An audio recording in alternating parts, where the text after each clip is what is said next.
Bonjour, c'est Asma d'Objectif TOEIC B2. Je suis ravie de vous retrouver pour le 4e jour de mon défi 30 jours. Pour rappel, je me suis fixé comme défi de vous publier une vidéo par jour pendant tout ce mois de septembre où je vous donne des conseils chaque jour pour mieux réviser le TOEIC et ainsi optimiser au mieux votre score. Alors hier, le conseil que je vous ai donné, c'était celui de travailler sa gestion du temps. Aujourd'hui, le 4e conseil que je vous donne, c'est celui de connaître par cœur les consignes de chaque sous-partie du TOEIC. Justement, dans la continuité de ma vidéo d'hier, ça va vous faire gagner un temps fou de connaître les consignes qui correspondent à chaque sous-partie. Donc là, on est au tout début des révisions TOEIC. Les premiers vous devez les consacrer à vous familiariser avec le format, travailler votre gestion du temps et connaître les consignes pour chaque sous-partie. Pour la partie 1 photographie, vous devez savoir que vous avez un total de 6 photographies. Pour chaque photographie, vous devez trouver la déclaration qui correspond le mieux à la photo. Pour la partie 2, la partie questions-réponses, vous devez trouver la suite de l'enregistrement audio parmi 3 propositions de réponse. Cette fois-ci, il n'y en a pas 4, il y en a 3, surtout pour la partie du TOEIC.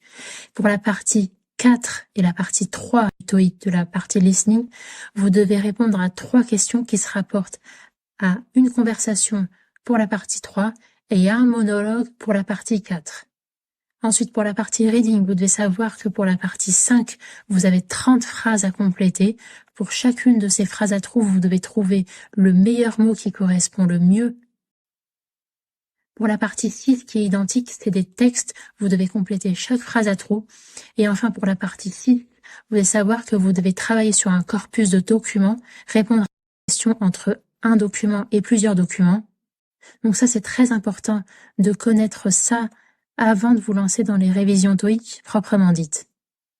Quand vous aurez appris et compris les consignes du TOEIC, vous ne devez jamais y revenir et au fur et à mesure de vos révisions, vous devez vous programmer des TOEIC blancs dans lesquels, pour la partie listening, vous n'écouterez pas les consignes, mais plutôt vous attaquerez directement l'exercice. Et pour la partie reading, vous ne devez pas lire les consignes, mais plutôt vous attaquer directement aux exercices de la partie reading. Ça vous fera gagner énormément de temps de connaître les consignes du TOEIC. Et d'ailleurs, n'hésitez pas à prendre connaissance de mon kit de démarrage au TOEIC, où justement je récapitule pour chaque sous-partie du TOEIC ce que vous devez connaître, comment vous organiser, et les consignes et le temps qu'il faut dédier pour chaque sous-partie. Ça se présente. Je vous ai mis le lien en description de cette vidéo et en commentaire. Vous êtes libre de le partager également à des candidats au TOEIC que vous connaissez. J'espère que cet e-book vous sera utile et justement, dites-moi en commentaire de cette vidéo si vous connaissez vous aussi les consignes de chaque sous-partie. Elle vous pose difficulté et j'essaierai d'y répondre avec un conseil concret à mettre en application. Pour le 5e jour de mon défi 30 jours, je vous dis très bon courage pour vos révisions et à très vite. Au revoir.